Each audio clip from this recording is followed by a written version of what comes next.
As with any exercise and/or nutrition program, you should always consult a physician before you begin.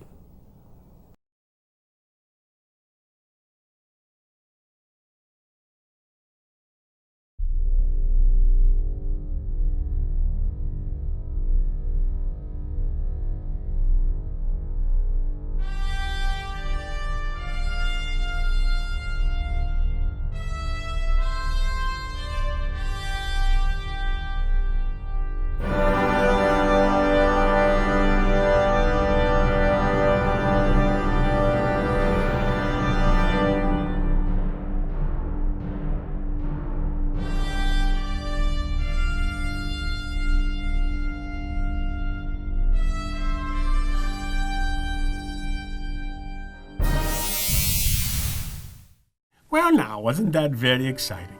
Hello again, I am Professor Feelwell. There are many important numbers that we must be aware of every day.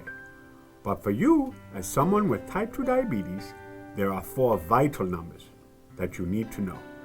They are blood sugar, A1C, cholesterol, and blood pressure. Today, we're going to focus on blood sugar and A1C.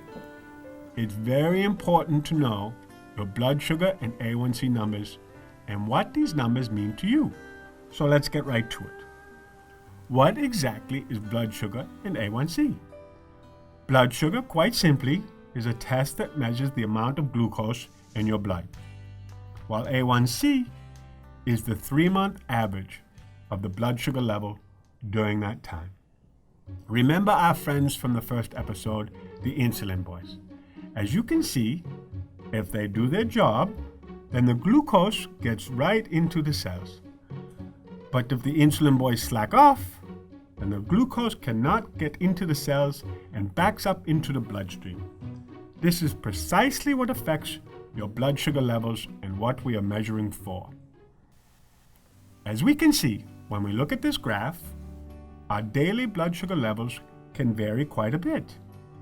Blood sugar can be affected by many things throughout the day. For instance, what we eat, exercise, or even stress can dramatically affect your daily blood sugar level. Think of your daily blood sugar readings as a quiz or a test that you may take in school. You would have many quizzes and tests throughout the semester. Now, this is your A1C. Think of your A1C as your report card for these tests. Your A1C, or your report card, gives you an average of all these tests over the last 3 months. Ideally, your A1C level will fall between 4.0 to 5.6. This is what most experts would consider normal. If your A1C is between 5.7 and 6.4, then you have an increased risk for type 2 diabetes.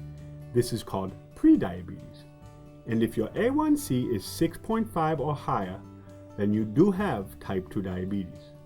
The higher your A1C is, the higher your risk for complications. It's important to try to reduce your A1C to limit your risk to these complications. For instance, if your A1C is 9.0 and you reduce it to 8.0, that's just 1%, then you will significantly reduce your risk of heart disease, eye disease, kidney problems, nerve damage, and cardiovascular disease. As someone with type 2 diabetes, your goal is to maintain a consistently healthy blood sugar level. If your blood sugar goes too high, it's called hyperglycemia. Of equal concern is your blood sugar plummeting too low. This condition is known as hypoglycemia and can also be dangerous if it persists. As you can see, it is very important to maintain a fairly consistent and healthy blood sugar level. You must test your blood sugar daily so you know what it is. And you must get your A1C report card every 6 months so you and your doctor can determine your best course of action to live well with type 2 diabetes. In the coming weeks, I'll be back with my friends to show you how to maintain a healthy blood sugar level using wonderful tools like exercise, nutrition, and even behavior modification. But for now, let's turn you over to Brittany so she can show you more about the importance of knowing your numbers. So let's take a look. All right, 124, that's pretty good. Now remember, you need to stay consistent with your workouts, but it looks like you're on the right path. Thank you. Now let's take a look at what her numbers were today. As you can see, your blood sugar levels will vary day to day. Here are her numbers from today. Let's take just a second to review some of the terms Professor Feelwell discussed with us today and make sure we understand why it's so important to know your numbers. First, we discussed blood sugar. Remember, blood sugar is simply the measurement of glucose or sugar in your blood. This is a test that as a type 2 diabetic, you need to be performing several times a day, so you have a precise understanding of what type of activities affect your blood sugar levels and in what way. For instance, you may find that eating a big meal and having dessert after will cause your blood to go higher than normal, while being on the treadmill will drop your level. It's important to understand exactly what behaviors affect your levels, so we can reduce or eliminate the behaviors creating bad test results and increase the behaviors that create the results we prefer. Next, we discuss the term A1C, also known as hemoglobin A1C. Remember, your A1C is a 3-month average of your blood sugar level. This is a test that you will typically have done at your doctor's office every 6 months. As Professor Feelwell told us, your A1C is your report card to determine exactly how well you have managed your daily blood sugar levels over the course of a 3-month period. Let's be clear. The A1C report card and the result of this test is a 3-month average of your blood sugar. But you'll typically get this report card done and review the results with your doctor's help. Together, you'll find the best course of action for keeping your blood sugar in the best possible range for you. 2 other terms that may be new to you are hyperglycemia and hypoglycemia. Hyperglycemia is when your blood sugar level rises dangerously high. Hypoglycemia is just the opposite. It's when your levels fall too low.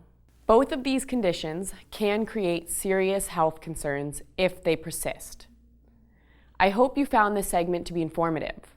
The reality of type 2 diabetes is serious, and the consequences can be devastating, but they don't have to be. If you understand what these terms mean, and more importantly, how to adjust your behaviors and habits in order to keep your numbers at a healthy level, you can delay and oftentimes stop the consequences of type 2 diabetes. So remember, take your blood sugar consistently, discuss your results with your physician every 6 months, and understand how your behavior affects your numbers. Now you know why you need to know your numbers.